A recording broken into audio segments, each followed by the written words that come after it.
요즘 세계는 미중 갈등으로 인한 신냉전이 새롭게 형성이 되어 있습니다. 그리고 러시아가 우크라이나를 침공한 상태에서 이 전쟁이 계속해서 장기화되고 있고, 또 언제 중국이 대만을 침공할지 모른다는 이런 우려 속에 있으면서 나라들마다 군비 확충에 국력을 스스로 키워야 한다라는 이런 생각들이 많이 증폭되어 있습니다. 우리 한반도도 북한과 대치 상태에 있기 때문에 이제 국민들의 여론을 들어보면 핵무장을 해야 되는 것 아닌가, 이런 생각들이 많이 커져 있습니다.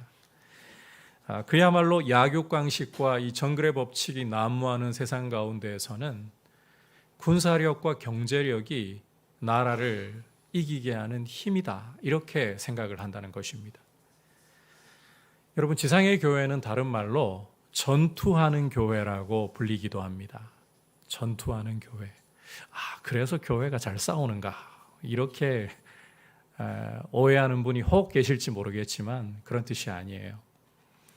교회의 싸움은 혈과 육에 대한 것이 아니라 정사와 권세와 어둠의 세상 주관자들과 하늘의 악한 영들, 마귀와 죄에 대한 싸움입니다. 교회가 이 영적인 전장에서 승리할 수 있는 힘이 무엇인가? 오늘 말씀이 바로 이 부분을 우리에게 보여주고 있습니다. 성도가 죄와 사망 권세와 맞서 싸우는데 승리할 수 있는 힘이 무엇인가? 우리가 함께 이제 이 말씀에 귀를 기울이면서 우리에게 주시는 메시지를 듣도록 하겠습니다. 첫 번째로는 믿음이 세상을 이기는 승리이다. 믿음이 세상을 이기는, 마귀를 이기는 힘이라는 것입니다. 먼저 4절 말씀, 오늘 읽지는 않았지만 4절 말씀 함께 한 목소리로 보겠습니다. 시작. 무릇 하나님께로부터 난 자마다 세상을 이기느니라. 세상을 이기는 승리는 이것이니 우리의 믿음이니라. 자, 함께 읽은 말씀에서 요한은 무릇 하나님께로 난 자마다, 하나님께로부터 난 자마다 세상을 이긴다고 말씀을 하고 있습니다. 여기 하나님께로부터 난 자라는 것은 바로 예수님을 믿는 성도를 가리키고 있는 거예요. 예수님을 믿는 성도라면 누구나 할 것 없이 세상을 이긴다. 모든 성도는 세상을 이긴다라고 분명히 요한이 선언을 하고 있습니다. 자, 그렇다면 어떻게 성도가 세상을 이기는 것인가? 자, 요한은 성도가 세상을 이기는 승리, 다시 말해 성도가 세상을 이길 수 있는 이 힘이라는 것이 바로 우리의 믿음이라고 분명하게 우리에게 말씀을 하고 있습니다. 세상보다 물리적으로 더 많은 힘이 있기 때문에, 더 많은 돈이 있기 때문에, 더 많은 지식과 모략이 있기 때문에 세상을 이기는 것이 결코 아닙니다. 성도는 믿음으로서 세상을 이기는 거예요. 좀 더 구체적으로는 5절에서 보여주고 있듯이 예수께서 하나님의 아들이심을 믿는 것이 세상을 이기는 비결이라는 것입니다. 하나님의 아들 예수 그리스도를 믿는 것이 성도의 힘이고 성도의 승리이다. 이것은 이미 요한일서 2장에서도 강조했던 이야기이기도 합니다. 요한은 교회 안에 있는 청년이라고 불리는 그룹, 영적으로 아직까지 장성한 분량에 이르지는 않았지만 계속해서 성장하고 있는 그룹의 사람들을 향해서 너희가 악한 자를 이겼다, 마귀를 이겼다. 여러분, 성도는 믿음으로서 세상을 이기고 믿음으로서 저 악한 자 마귀를 이기는 것입니다. 예수께서 하나님의 아들이심을 믿음으로써 성도는 승리하는 거예요. 요한일서를 받아보고 있는 교회는 영지주의라는 이단 때문에 골머리를 앓고 있는 중이었습니다. 다시 말해 이 교회가 죄와 마귀와의 싸움을 벌이는데 그 싸움이 영지주의 이단과의 싸움이라는 말이에요. 이걸 다시 한번 바꾸어서 말하자면 악하고 거짓된 사상과 싸우고 있다. 악하고 거짓된 사상과 싸우고 있다. 여러분, 차라리 혈과 육을 상대하는 게 쉽지 이 악한 사상, 거짓된 사상과 싸운다는 것은 굉장히 까다롭고 어려운 이야기입니다. 왜냐하면 이 사상이라는 것은 눈에 보이지 않게 조용히 독소처럼 사람들의 마음속으로 파고들고 오염시키기 때문이에요. 사상이라는 독소는 참 무섭습니다. 정말 쥐도 새도 모르게 사람의 마음에 파고들어서 사람의 생각을 오염시켜버립니다. 그래서 이 마귀가 주로 사용하는 강력한 무기가 뭐냐? 불화살이 뭐냐? 바로 거짓된 사상이라는 거예요. 거짓된 생각이라는 거예요. 이런 마귀와의 싸움에서, 거짓된 사상과의 싸움에서 교회가 승리할 수 있는 길은 물리적인 힘이 아닙니다. 믿음이라는 거예요. 예수 그리스도께서 하나님의 아들이시라는 사실을 믿는 것, 이걸 바꿔서 표현하자면 복음을 굳게 붙잡고 복음 위에 굳게 서 있는 것이야말로 교회의 진정한 승리이고 교회가 가진 힘이다. 여러분, 다시 한번 강조합니다. 교회의 힘은 다른 데 있는 게 아닙니다. 돈이 많아서 교회가 이기는 것이 아니라, 숫자가 많아서 교회가 이기는 것이 아니라 믿음으로 이기는 거예요. 악한 마귀의 저 거짓말을 깨뜨리고 악한 사상을 이길 수 있는 힘은 오직 복음을 붙잡고 믿음 가운데 서 있는 것입니다. 그런데 여러분, 이 교회가 번영주의나 기복주의에 물들어서 자칫 잘못된 사상으로 오염되어 버리잖아요. 그러면 성공이 돈과 명예와 권력과 같은 이런 것이 성공의 지표이고 승리의 지표가 되어 버립니다. 그래서 예수 믿고 남들이 이루지 못한 성공을 간증하는 이야기를 들을 때에 그게 전부인가 보다. 저렇게 신앙생활해야 전부인가 보다. 부러워하고 그 생각에서 벗어나지 못하는 경우들이 종종 발생하는 거예요. 그런데 여러분, 예수님을 믿고 난 후에 성공한 간증들을 우리 주변에서 찾아보면 이게 다수이기보다 오히려 소수입니다. 여러분, 새롭게 하소서라든지 기독 방송에서 여러분께서 간증을 들으시는 경우들이 있잖아요. 하나님이 복을 주셔가지고 굉장히 크게 성공을 거둔 분들 이야기를 들을 때가 있잖아요. 그런 분들이 우리 주변에 찾아보면 다수일까요? 소수일까요? 실제 소수입니다. 그리고 그 소수의 분들마저도 그 뒷이야기를 들어보면 고통과 역경을 하나님이 거쳐가게 만드셨다는 거예요. 그런데 우리가 이 번영주의나 기복주의에 빠져들잖아요. 그 소수의 성공을 가지고서 모든 사람이 그렇게 성공을 해야 예수 믿어도 제대로 믿는 것처럼, 예수 믿으면 고난과 역경이 없는 것처럼 그런 기대를 가져버린다는 거예요. 그렇지 않습니다. 여러분, 예수님을 믿는 성도에게 진정한 힘과 승리는 돈이나 지식이나 명예나 권력과 같은 것이 아니라 우리의 믿음, 예수 그리스도를 굳게 붙잡는, 복음을 붙잡는 그 믿음이라는 거예요. 믿음 가운데 굳게 서시기를 축복합니다. 여러분, 성경을 읽어보면요, 결코 이스라엘에게 군사력이나 경제력이 이스라엘의 힘이나 승리가 아니었다는 증거를 우리가 풍성하게 읽어볼 수가 있어요. 그 중에서도 남쪽 유다 이야기 중에 아하시아의 아들이었던 요아스 왕에 대한 이야기를 들어보면 정말 이 군사력과 경제력이 하나님 백성의 힘이 아니구나, 돈이, 숫자가, 강한 능력이 이스라엘의 진정한 힘이 아니구나, 승리가 아니구나, 여실히 드러납니다. 우리 함께 역대하 24장 23절과 24절을 한 목소리로 보도록 하겠습니다. 시작. 1주년 말에 아람 군대가 요아스를 치려고 올라와서 유다와 예루살렘에 이르러 백성 중에서 모든 방백들을 다 죽이고 노략한 물건을 다메섹 왕에게로 보내니라. 아람 군대가 적은 무리로 왔으나 여호와께서 힘이 큰 군대를 그들의 손에 넘기셨으니 이는 유다 사람들이 그들의 조상들의 하나님 여호와를 버렸음이라. 이와 같이 아람 사람들이 요아스를 징벌하였더라. 이 요아스 왕은 7살에 왕으로 등극을 했잖아요.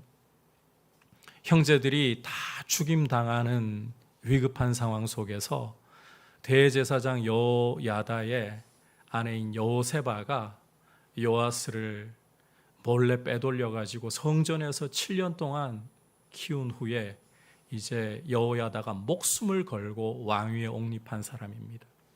근데 이 요아스 왕이요, 자기를 그렇게 돌보아주고 왕위에 세워서 다윗 왕조를 이어가게 한 그 대제사장 여호야다가 죽고 난 후에 그 은혜를 잊어버렸어요. 하나님을 등지기 시작하는 거예요. 이것을 경고했던 여호야다의 아들 사가랴를 사람들을 선동해가지고 돌로 쳐 죽여버리고 하나님 말씀을 거절하는 이런 악을 저질렀어요.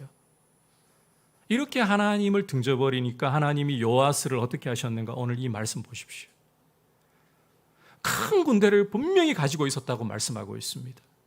그런데 아람 군대가 적은 숫자로 왔음에도 불구하고 이 큰 유다를, 하나님을 등져버리고 하나님을 배반한 요아스와 유다를 징벌하고 처절하게 낮춰버렸어요.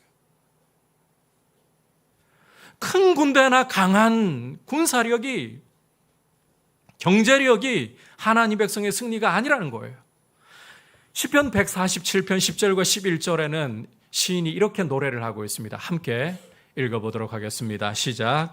여호와는 말의 힘이 세다 하여 기뻐하지 아니하시며 사람의 다리가 억세다 하여 기뻐하지 아니하시고 여호와는 자기를 경외하는 자들과 그의 인자하심을 바라는 자들을 기뻐하시는도다. 여러분, 성도의 승리는 돈도 명예도 권력도 다른 성공도 아닌 오직 믿음이라는 사실을 꼭 붙드시기를 바랍니다. 예수 그리스도께서 하나님의 아들이시라는 이 사실을 굳게 붙드는 것, 복음 위에 굳게 교회가 서 있는 것, 이게 교회가 승리하는 길이고 이것이 교회의 힘인 거예요. 여러분, 사람이 많이 모일지라도, 계속해서 사람이 몰려든다 할지라도 거기에 복음이 없으면 그것은 교회가 아닙니다. 오합지졸입니다. 그것은 결코 부흥이라고 볼 수가 없어요. 두세 사람이 모여도 거기에 복음이 있고 그 복음을 굳게 믿음으로 붙들고 있다면 거기에 승리가 있는 줄 믿습니다. 거기에 성령의 능력이 임하는 거예요. 그래서 여러분, 교회의 승리는 믿음이다. 그래서 여러분들이 눈앞에 보이는 환경과 눈앞에 보이는 상황에 흔들리실 필요가 전혀 없습니다. 복음을 굳게 붙들고 있는가? 이게 교회의 승리를 결정하는 것이지, 다른 것이 교회를 세우거나 교회를 무너뜨리거나 아니에요.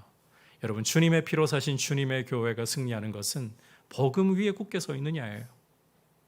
그래서 믿음으로 굳세게 서서 복음을 굳게 붙들고 주님이 교회를 세우시는 영광스러운 그 복을 함께 볼 수 있기를 주님의 이름으로 축복합니다.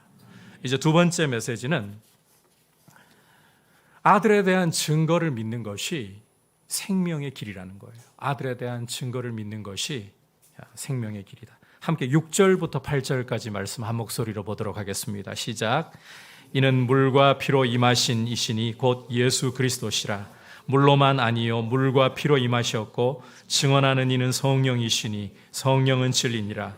증하는 한 이가 셋이니 성령과 물과 피라. 또한 이 셋은 합하여 하나이니라. 자, 함께 읽은 말씀은 예수 그리스도에 대해서 말씀을 하고 있는 내용인데, 요한이 예수님에 대해서 물과 피로 임하신 분이시다, 이 물로만이 아니라 물과 피로 임하신 분이시다, 이렇게 강조하는 것을 읽을 수가 있습니다. 자, 여기에서 이 물과 피로 임하셨다, 요한이 강조하고 있는 이 물과 피로 임하셨다, 이게 무슨 뜻일까요? 요한이 쓴 책 중에 요한복음이 있죠. 요한복음 19장 34절을 읽어보면 예수님이 십자가에 달려 죽으신 장면을 묘사하면서 그중 한 군인이 창으로 옆구리를 찌르니 곧 피와 물이 나오더라, 이렇게 묘사하는 것을 볼 수가 있습니다. 자, 이 말씀은 앞에 여러분이 보고 있는 말씀은 예수님이 십자가에서 죽은 척 하시거나 기절하신 게 아니라 실제로 죽으셨다. 실제로 돌아가셨다. 이걸 증언하는 말씀이에요.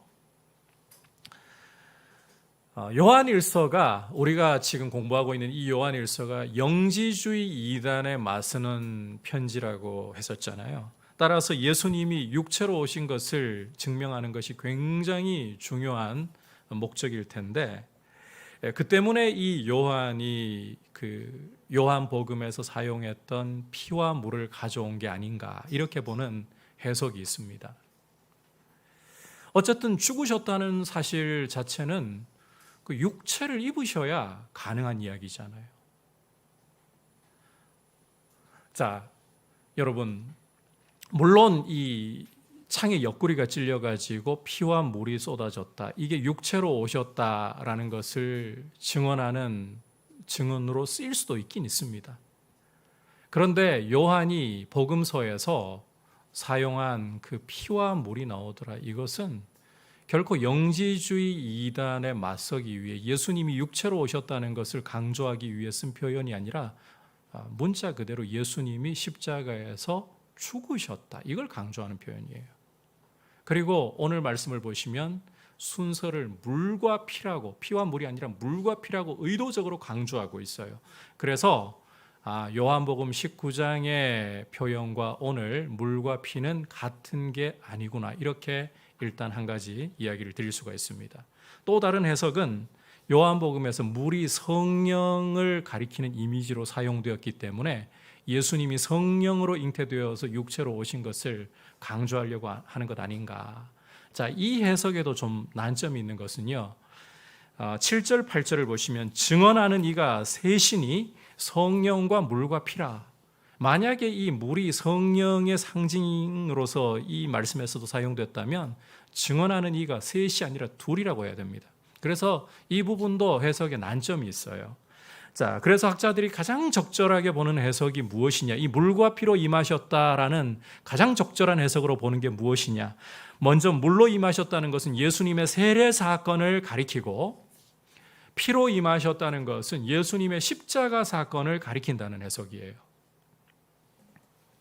예수님이 이 땅에 오셔서 메시아로서 공적인 생애를 시작하는 사건이 바로 요단강에서 세례를 받으신 사건이었습니다. 그리고 메시아로서의 사명을 다 이루시는 사건이 십자가에 달려 죽으신 사건이에요. 그래서 세례로부터 해서 십자가까지라고 하면 예수님의 공생의 사역 전체를 일컫는 표현이 되겠죠. 예수님이 물과 피로 오셨다. 이 표현 역시 예수님의 세례로부터 십자가의 죽음까지 전체 공생애를 가리키는 의미로 여러분이 이해하시면 되는 겁니다. 그리고 이 예수님의 공생애 전체를 하나님의 아들로서 증거해 주신 분이 바로 성령님이셨습니다.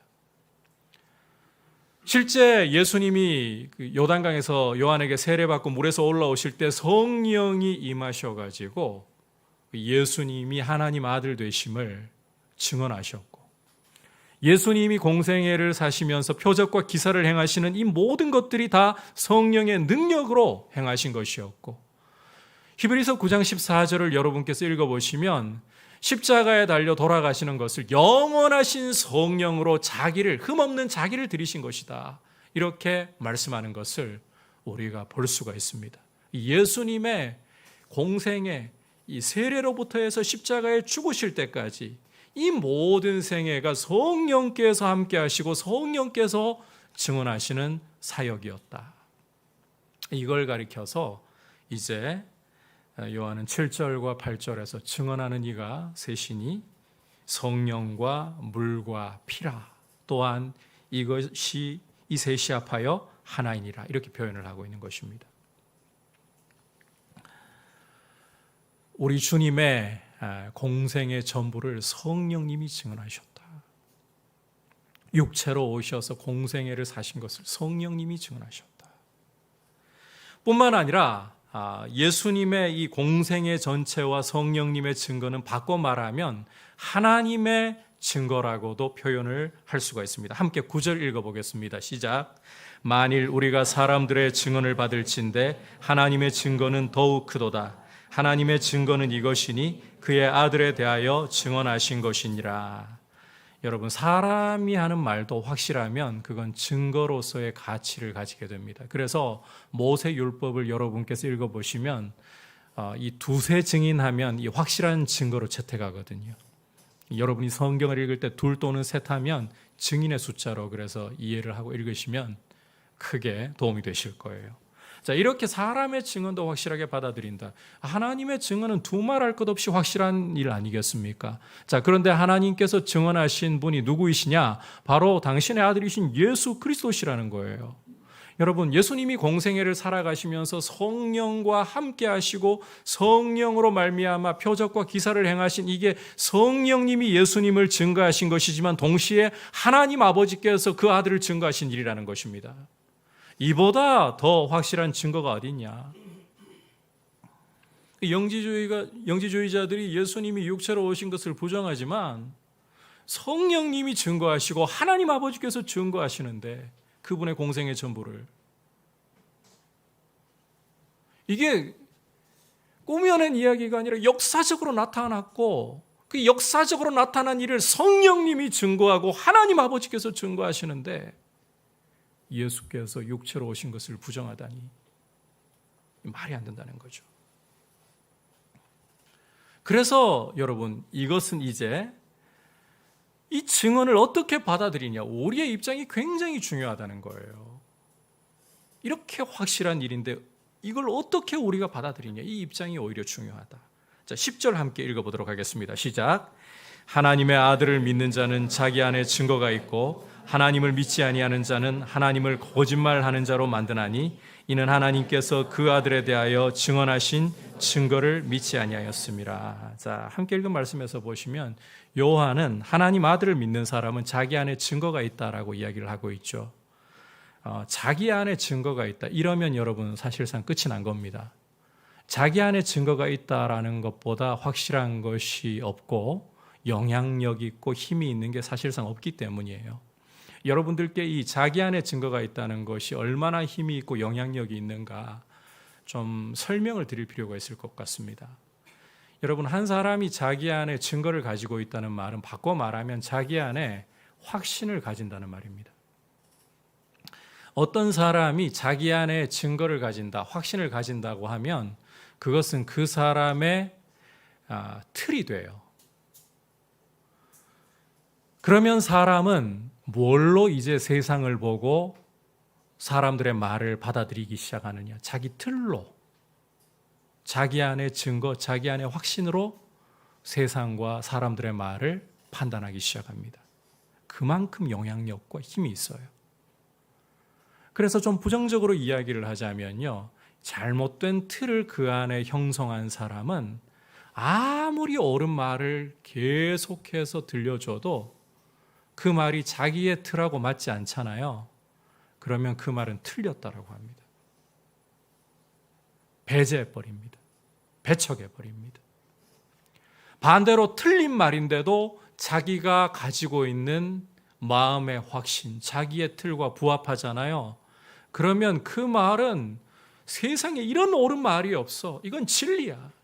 심지어 그런 말을 하는 사람이 거짓의 사람이라도 존경할 만한 사람이라고 여겨버리는 거예요. 그만큼 우리 안에 이 틀이라는 게 굉장히 무서운 건데 자기 안에 증거를 가진다, 확신을 가진다, 이게 그만큼 힘이 있는 거예요. 여러분, 따라서 우리 마음에는 옳은 것으로 증거가 있어야 되고 확신이 서 있어야 되는 거예요. 우리 안에 진리로 틀이 만들어져 있어야 된다는 거예요. 하나님이 주시는 증거를 가지고, 진리이신 분이 주시는 증거를 가지고 우리의 삶의 틀을 만들어야 된다는 거예요. 예수 그리스도께서 하나님의 아들이시고 예수 그리스도께서 우리의 구주와 주인이 되신다. 그리고 그분의 복음을 믿음으로 굳게 붙들고 있는, 이것이 바로 하나님의 증거를 받아들이고 자기 안에 하나님의 증거를 틀로 만드는 사람의 모습인 겁니다. 옳은 것, 좋은 것으로 틀을 만들어야 돼요. 반대로 이 하나님의 증거를, 복음을 거부해버리는 사람은, 예수 그리스도를 거부해버리는 사람은 어떤 사람이냐? 여러분이 10절을 다시 보시면 하나님을 거짓말하는 자로, 거짓말쟁이로 만들어버리는 것이다, 이렇게 말씀을 하고 있어요. 진리이신 하나님이 아들에 대해서 증언하시는데 그걸 거부한다. 그 말은 하나님이 거짓말쟁이라고 말하는 거랑 똑같은 거죠. 그래서 여러분이 참 어떤 증거를 받아들이느냐에 굉장히 사람에게 큰 영향을 끼친다라는 걸 기억하셔야 돼요. 하나님이 주시는 증거를, 예수 그리스도를 증거하신 하나님의 증거를 받아들이고 복음으로 여러분의 삶의 틀을 굳세게 세워나가시길 축복합니다. 그래서 어떤 거짓이 여러분들을 흔들려고 다가와도 여러분 굳건하게 서 계셔야 되는 거예요. 진리로서 여러분의 삶의 틀을 세워서 거짓을 분별하고 거부할 줄 아는 그런 모습으로 서 계셔야 되는 거예요. 그리고 이렇게 하나님의 증거를 우리가 받아들여서 진리로 우리 삶의 틀을 세워나갈 때 어떤 축복이 따르느냐? 바로 영생이라는 축복이 따른다고 말씀하고 있습니다. 11절과 12절 함께 읽어보겠습니다. 시작. 또 증거는 이것이니 하나님이 우리에게 영생을 주신 것과 이 생명이 그의 아들 안에 있는 그것이니라. 아들이 있는 자에게는 생명이 있고 하나님의 아들이 없는 자에게는 생명이 없느니라. 자, 앞서 하나님이 그 아들 예수 그리스도에 대해서 증거해 주셨다고 했잖아요. 뿐만 아니라 또 한 가지 증거를 하나님이 주시는데 11절 12절을 보시면 하나님이 우리에게 영생을 주셨다는 것이고 그 영생이, 그 생명이 그 아들 예수 그리스도 안에 있다는 거예요. 그래서 이제 예수 그리스도를 영접하고 그리스도를 모신 사람은 그 아들과 함께 무엇을 그 속에 가진다? 생명을 가진다는 것입니다. 영생의 복을 누리고 있다는 거예요. 반대로 하나님을 거부하고 그 증언을 거부하고 바꿔 말해서 예수 그리스도를 거절하고 복음을 거절하잖아요. 그 사람은 아무리 내가 남들이 갖지 못한 특별한 영적인 지식을 가지고 있어. 나는 어떤 죄에도 내 자신이 오염되지 않을 정결하고 거룩함을 가지고 있어. 아무리 큰 소리를 치고 아무리 많은 사람들을 유혹해도 그 사람 속엔 생명이 없는 거예요. 여러분, 한번 여러분께 이런 질문을 좀 드려보고 싶어요. 많은 은사가 나타나고 능력이 나타나는데 예수 그리스도를 결코 시인하지 않습니다. 이런 사람과 예수님을 구주와 주인으로 시인하는데 영적으로 별 볼 일이 없는 것 같아요. 기도를 해도 이 사람은 은사가 오지를 않아요. 특별한 능력도 없는 것 같아요. 말도 어둔한 것 같아요. 외모도 별 볼 일 없는 것 같아요. 여러분, 어느 쪽을 선호하시겠어요? 우리는 참 어리석게 외적으로 화려하고 빛나는 것 좋아합니다. 그런데 여러분, 제가 방금 여러분께 드린 질문은 이런 질문과 마찬가지입니다. 온갖 금장으로, 온갖 보석으로 화려하게 장식한 시체와 교제하시겠습니까? 그렇지 않으면 비록 좀 남루하게 입어도 살아있는 사람과 교제하시겠습니까? 여러분이 굳이 대답하실 필요는 없을 것 같습니다. 하나님이 아들을 증언하시는 그 증언을, 복음을 붙들고 서 있는 성도에게는 그 안에 생명이 있는 거예요. 이런 사람들을 존귀하게 보셔야 되는 거예요. 영적으로 뭔가 화려해 보이고요. 남들보다 은사가 뛰어나 보이고요. 많은 것을 가지고 있어도 예수 그리스도를 높이지 않고 그리스도를 시인하지 않는다.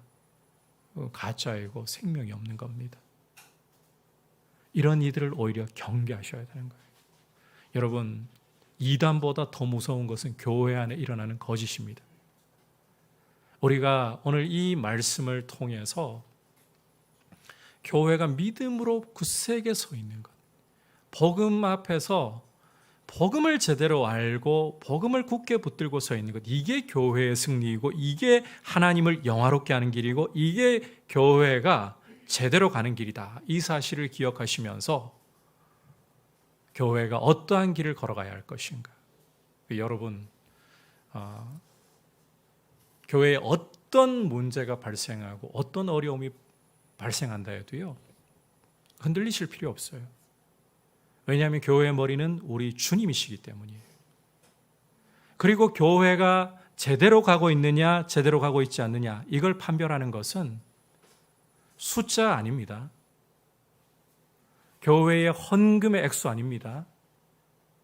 복음을 따라가고 있냐예요. 속으시면 안 돼요, 여러분. 절대로 외적이고 절대로 눈앞에 보이는 현상이 교회의 흥망성쇠를 결정하는 게 아닙니다. 오히려 우리 주님이 교회의 머리이시고 주인이시기 때문에 복음으로 굳게 서 있느냐, 이게 중요해요. 믿음으로 서 있느냐, 이게 중요한 거예요. 저는 이 자리에 계시는 분들이 믿음으로 굳세게 서서 예수 그리스도께서 하나님의 아들이심을 고백하며 복음을 굳게 붙들고 서서 함께 주님의 승리를, 성도의 진정한 승리를 함께 맛보고 또 함께 교회를 세워가는 귀한 일꾼들 될 수 있기를 주님의 이름으로 축복합니다. 오늘 교회의 진정한 승리가 무엇인가 말씀을 통해 귀를 기울였습니다. 여러분, 교회의 승리는 바로 믿음이에요. 세상을 이기는 교회의 승리는 믿음이에요. 숫자도 아닙니다. 돈도 아닙니다. 다른 은사도 아닙니다. 오직 믿음이라는 사실을 기억하시고 우리 주님의 세례와 십자가, 이 전 공생의 사역을 성령께서 증거하시고 하나님 아버지께서 증거하셨으므로 그 복음을 붙드는 것이 교회의 승리이고 영생의 길이다. 이 사실을 굳게 생각하시면서 담대히 주님 앞에 서서 믿음으로 한 걸음 한 걸음 승리의 길을 걸어가는 우리 민들레 교회 되기를 주님의 이름으로 축복합니다.